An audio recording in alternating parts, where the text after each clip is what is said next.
আসসালামু আলাইকুম, কেমন আছেন সবাই? আশা করছি আল্লাহর অশেষ রহমতে সবাই ভালো আছেন।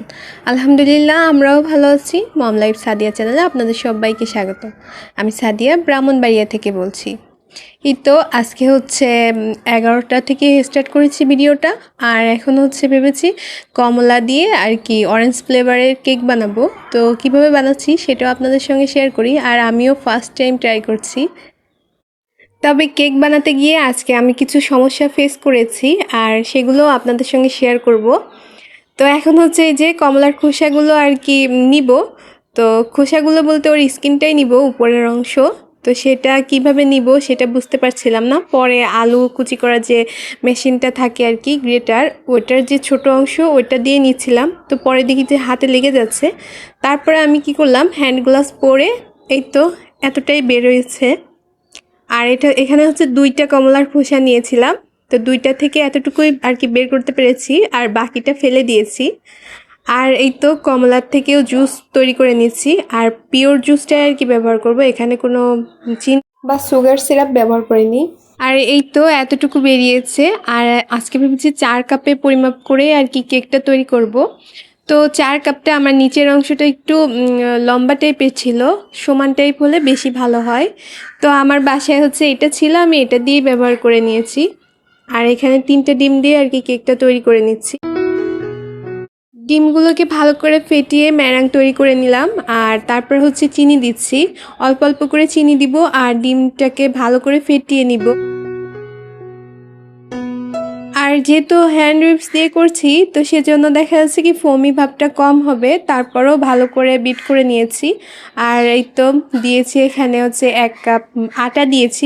আমার বাসায় ময়দা ছিল না। তো আমি হচ্ছে এরকম করেই করে থাকি, দেখা যাচ্ছে এটা নাই তাই খাওয়া বন্ধ এরকম না। বাসায় যেটা থাকে সেটা দিয়েই চেষ্টা করি করে নেওয়ার, আর সেগুলো আপনাদের সঙ্গেও শেয়ার করি। এখানে হচ্ছে 1 কাপ ময়দা, তারপর হচ্ছে কর্নফ্লাওয়ার দিয়েছি, তারপরে হচ্ছে 1 চা চামচ বেকিং পাউডার দিয়েছি। আর এখানে কোনো ভ্যানিলা এসেন্স ব্যবহার করব না, কারণ হচ্ছে আমি যেহেতু অরেঞ্জ ফ্লেভারের কেক বানাবো, তো ওই যে অরেঞ্জের যে জুসটা বেরিয়েছে ওইটাই আর কি ব্যবহার করছি। আর এখন হচ্ছে তেল দিয়ে দিচ্ছি। আর ওই যে স্কিনটা নিয়েছিলাম ওইটা পুরোটা দিব না, কিছুটা আর কি দিব। আর দিব হচ্ছে ওই যে যখন ক্রিম তৈরি করব তখন। তো আমার ভিডিওগুলো দেখলে বুঝতে পারবেন যে আমি কিভাবে কি করছি। হয়তো বলতে একটু বেঁধে বেঁধে যাচ্ছে, তবে ভালো করে খেয়াল করে দেখলে ঠিকই বুঝতে পারবেন। সব কিছু আমার মেশানো শেষ, এখন একেবারে ভালো করে মিশিয়ে কেক তৈরিতে চলে যাচ্ছি আর কি। এই যে আমি আজকে এই যে আমার এই সসপ্যানটা ছিল ওইটাতেই দিয়ে দিচ্ছি। আর সসপ্যানটা হচ্ছে পুরাতনটাই। তো পুরাতন তাতে কি ব্যবহার তো করা যায় এখনও, তো ব্যবহার করি। আর আমার হচ্ছে বাটার পেপার ছিল না, তো আমি সাদা কাগজ দিয়ে আর কি বাটার পেপার তৈরি করে নিয়েছি, ওটাতে তেল লাগিয়ে। আর এখন আমি এই যে কেকের ব্যাটারটা ঢেলে দিয়েছি, দিয়ে আমি কাঁটা চামচ দিয়ে ভালো করে মিশিয়ে দিচ্ছি। এতে করে দেখা যাবে কি এর ভিতরে যদি বাতাস থেকে থাকে তাহলে আর ওটা থাকবে না, বেরিয়ে যাবে। তো এখন আমি এই তো রাইস কুকারে আর কি চুলার উপরে বসিয়ে দিয়েছি। আর এই যে রাইস কুকারের ঢাকনা যে ছিদ্রটা ছিল ওইটা লবঙ্গ দিয়ে আর কি ছিদ্রটা বন্ধ করে দিয়েছি। তো আমার কেকটা বেক হতে প্রায় 25 মিনিটের মতো সময় লেগেছে। তারপরে আমি হচ্ছে ওটা নামিয়েও নিয়েছি। তো ওটা ঠান্ডা হোক। আর এখন যেহেতু দুপুরের সময়, তো খাওয়ার টাইম হয়ে আসছে। আরও অন্যান্য রান্না করব, তো ভাবলাম লাউ রান্না করছি চিংড়ি মাছ দিয়ে, সেটাও আপনাদের সঙ্গে শেয়ার করি। তো এখানে আমি পেঁয়াজ কুচি, তারপর হচ্ছে কাঁচামরিচ কেটে নিয়েছি, আদা রসুন আর হচ্ছে জিরা একসঙ্গে বেটে নিয়েছিলাম।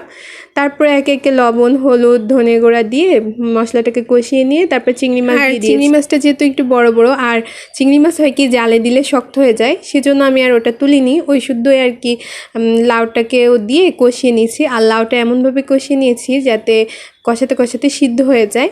আর এরকমভাবে রান্না করলে কিন্তু খুব মজার হয়ে থাকে। আর আমার এই তরকারিটা খেতে কিন্তু খুব মজারও হয়েছিল।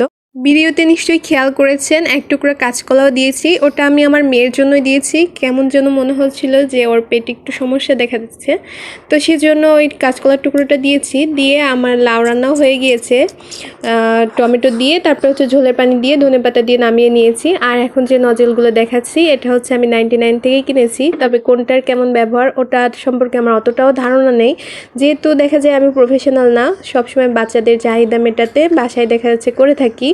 তো শখের বসে আর কি করা হয়ে থাকে। তো সেজন্য আর কি আমার অতটা ধারণা নেই, যখন যেটা দরকার পড়ে আর কি করে নিই। বলি ক্রিমটা তো সুন্দরভাবে তৈরি করে নিয়েছি, আর এই যে সুন্দর করে প্যাকেটেও ঢুকাচ্ছি। তবে প্যাকেটটা যখন চাপ দিয়ে ডেকোরেশন করতে গিয়েছি তখন হচ্ছে প্যাকেটটা না ফেটে গিয়েছে। তো পুরো ক্রিম ছড়িয়ে সারা জায়গায় মানে এমন একটা অবস্থা, আমি বুঝতেই পারছিলাম না যে কিভাবে শেষ করব। এক পর্যায়ে শেষ করেছি ঠিকই, এই যে এত কিছু জমা হয়েছে। তো এই তো আজকে ভিডিওটা এই পর্যন্ত, এখানেই বিদায় নিয়ে নিচ্ছি। সবাই ভালো থাকবেন, সুস্থ থাকবেন। আল্লাহ হাফিজ, আসসালাম।